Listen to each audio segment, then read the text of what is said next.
todos, bem-vindos a este canal. Para quem não me conhece, para quem também é a primeira vez que está a passar por aqui, o meu nome é Ana Oliveira e desde o final de 2020 que tenho sido convidada a ir ao encontro de diferentes lugares, inicialmente em Portugal, neste momento pela Península Ibérica, a fazer ativações às quais chamo o Despertar dos Guardiões.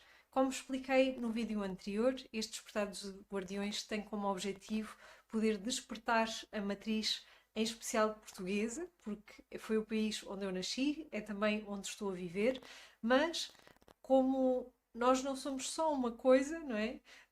É normal que estas ativações comecem também a expandir e neste momento também já estou a ser convidada a expandir outros sítios para trabalhar exatamente este eixo vertical de Portugal. Neste momento, o eixo vertical. E hoje aquilo que eu vos queria falar é um pouquinho sobre aquilo que é esta matriz portuguesa. Em primeiro, explicar que matriz é, no fundo, esta base, é aquilo que no fundo, sustenta algo, e neste caso, a sustentação da matriz portuguesa faz-se por aquilo que é a nossa história, a tradição e também todos os povos que existiram antes de nós.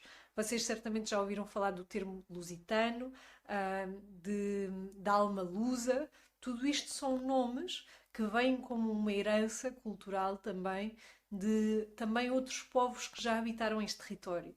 Se nós estivermos a falar de Portugal enquanto país e quisermos falar da sua matriz, obrigatoriamente nós vamos ter que recordar a forma como o reino foi criado, porque foi através desse reino que se formou também este país que conhecemos hoje como Portugal.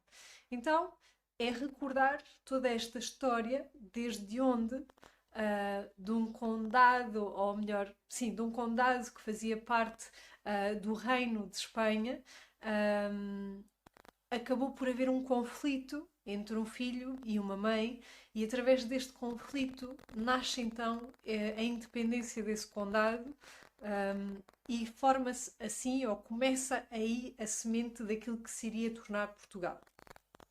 Mas Portugal não nasce apenas desse sítio.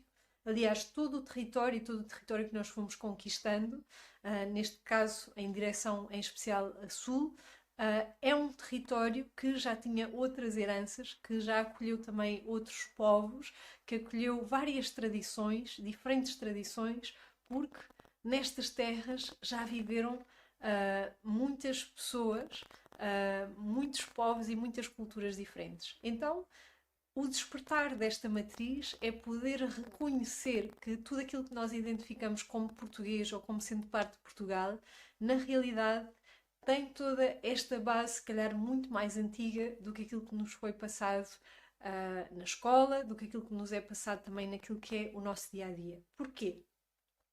Porque muitas vezes nós, aí também ao entrarmos aqui numa sociedade, não é?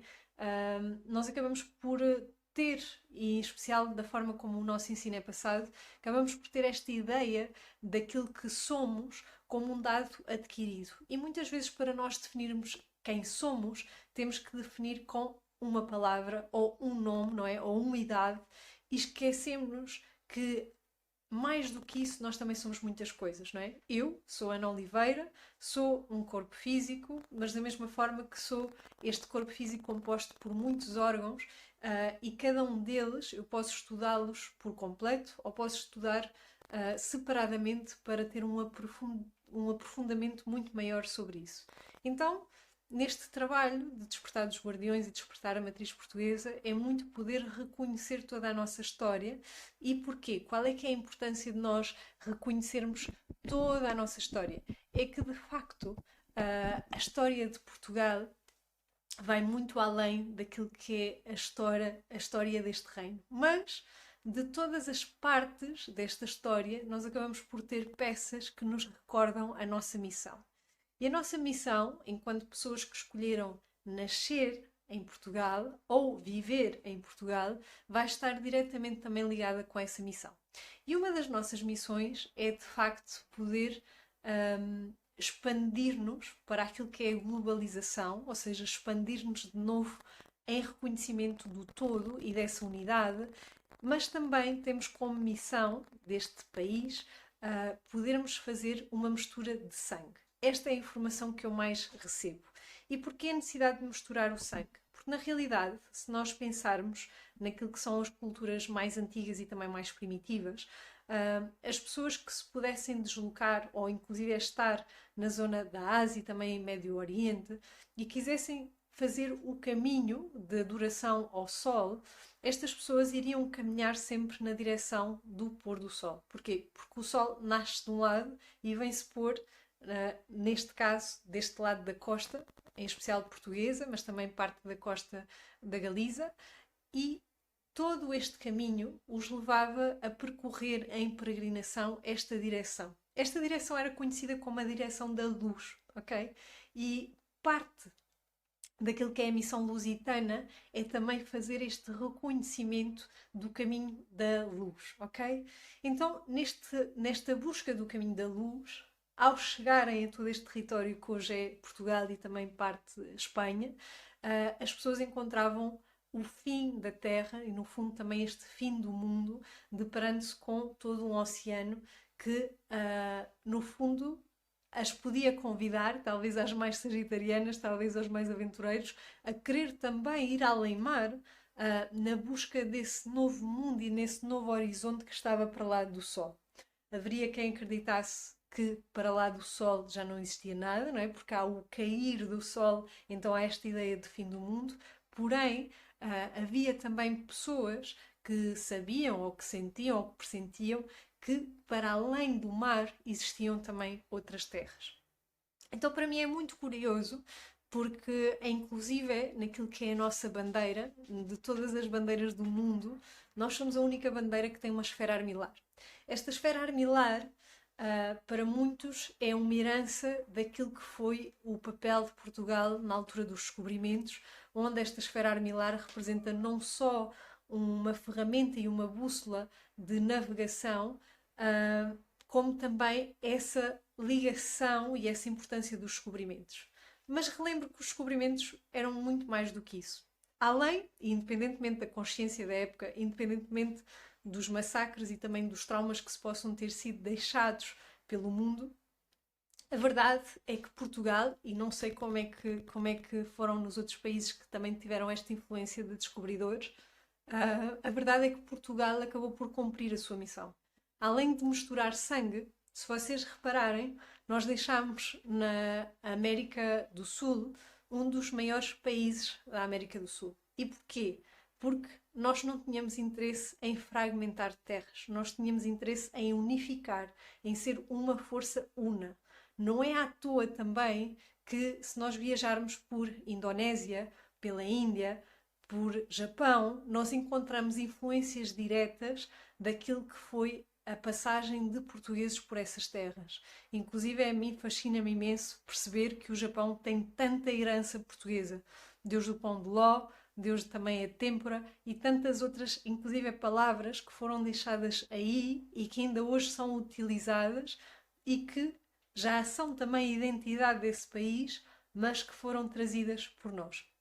Então, há esta, eu diria, esta alegria em reconhecer tudo aquilo que também é positivo neste caminho, porque essa marca foi deixada e é uma marca que realmente reforça aquilo que é a nossa missão, é este misturar.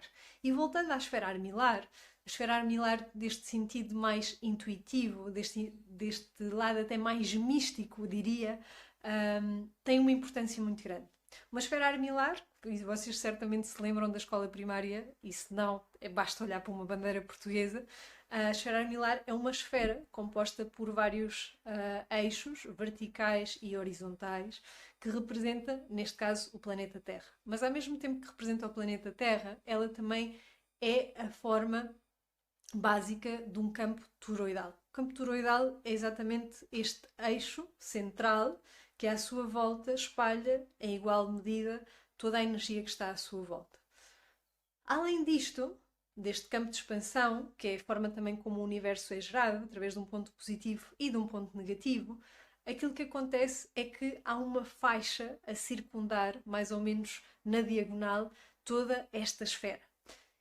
Esta faixa na diagonal é, na realidade, a representação dos 12 signos do zodíaco. Estes signos do zodíaco serviam, na altura e ainda hoje, também para indicar a orientação, conforme a altura do ano, de qual o caminho, qual o rumo a seguir em mar, uma vez que essas constelações orientavam as diferentes direções.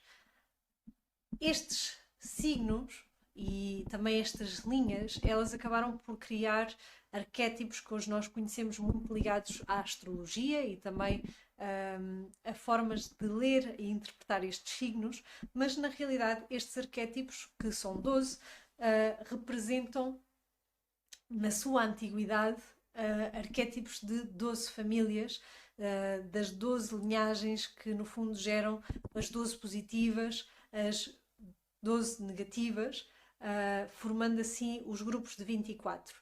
E caso não são muito de signos, caso não tenham muito interesse também nesta informação mais astrológica, certamente hão de reparar que este número 12 está presente em muitas histórias, em muitos grupos, porque de facto ele tem uma conotação muito, muito antiga e que faz referência exatamente a esses 12 aspectos, esses 12 caminhos, sempre multiplicados por 2, como eu estava a dizer, sempre multiplicados por 12 positivos e 12 negativos, que no fundo nos dão a consciência das 12 possibilidades existentes no mundo, dentro das quais nós vamos sempre multiplicando e multiplicando até gerar números mestres e também diferentes valências e diferentes possibilidades. Então, estes 12 representa que, no fundo, Portugal tem como esta missão de unificar esses 12 aspectos, convertê-los numa só unidade. Nós, enquanto país, temos também uma energia muito grande de signo de caranguejo ou câncer, caso também outras pessoas estejam a ouvir este áudio e não saibam o que é o signo de caranguejo. Nós cá dizemos caranguejo. E esta energia, que está muito ligada também a toda a herança da família, toda a herança da mãe, é uma energia que depois se vai complementar com esta energia de peixes, que nos leva também diretamente a essa totalidade, a esse abraçar a totalidade daquilo que nós somos. Então, como podem ver, existem vários símbolos, existem também vários códigos, e não é à toa que nós somos conhecidos por um país cheio de misticismo, cheio de histórias, cheio de lugares sagrados, onde existe tanta coisa e onde a própria história e a fundação deste país já envolve também essas histórias e essas lendas, que apesar de serem lendas ou de histórias, elas na realidade acabam sempre por deixar esta semente naquilo que é a consciência coletiva. A diferença é quando nós absorvemos estas crenças e também estas ideias de uma forma inconsciente, ou quando nós somos conscientes de tudo isto que nos rodeia e podemos fazer uso ou não, escolher ou não aquilo que eu vou usar e através daí poder então utilizar algo. Sendo a nossa missão abraçarmos a totalidade, uma das primeiras coisas que temos que fazer, não é? É quase fazer aqui as pazes com a mãe. Neste caso, daquilo que é a história de Portugal, a mãe será a Espanha, e não é que tenhamos que ser aqui agora todos uma vez mais hermanos, mas a verdade é que é muito importante nós podermos ressignificar, inclusive histórias e mal-entendidos que possa ter ficado na nossa mente, na nossa consciência sobre este país irmão. Não quer dizer que tenhamos que ser todos um outra vez, ou seja, funcionar como um país da Península Ibérica, mas a realidade é deixar de estar em conflito, deixar de estar em comparação, e isso reflete-se não só naquilo que será este país que está ao nosso lado, mas em especial em relação àquilo que sistemicamente será a nossa mãe. Então, quando curamos a ligação com a nossa mãe, quando curamos também essa ligação com esse ser e passamos a devolver a nós mesmos o nosso poder de filhos, temos uma vez mais a oportunidade de sermos responsáveis pelas nossas escolhas, sermos responsáveis também pelo nosso poder e poder usar essa potência que no arquétipo de filho é o novo, é aquele que vem trazer algo de novo e vem contribuir com algo de novo para o mundo, e fazer uso dessa força e dessa criatividade. E bom, já estamos aqui há 15 minutos à conversa, sendo que da minha parte acaba por ser um diálogo e provavelmente porque já foi algo que surgiu, teria muito gosto em poder convidar pessoas para vir aqui também e estar à conversa comigo, para isto poder ser mais interessante, para isto também poder ter muito mais matéria para nós irmos falando, explorando e investigando. De qualquer das formas, deixo-vos esta sugestão de vocês poderem deixar aqui nos comentários sugestões de temas que gostassem que pudessem ser aqui trazidos, inclusive sugestões até de convidados, para que nós possamos falar cada vez mais e abertamente daquilo que é não só o Despertar dos Guardiões, mas também de toda esta matriz lusa, de toda esta matriz portuguesa, deixando-vos hoje aqui este pequenino, esta pequenina introdução daquilo que é a missão de Portugal no mundo, está bem? E agradeço imenso por estarem aqui à conversa, ou melhor, estarem aqui a ouvir-me, e prometo voltar aqui para estar à conversa com vocês. Um beijinho grande e até já!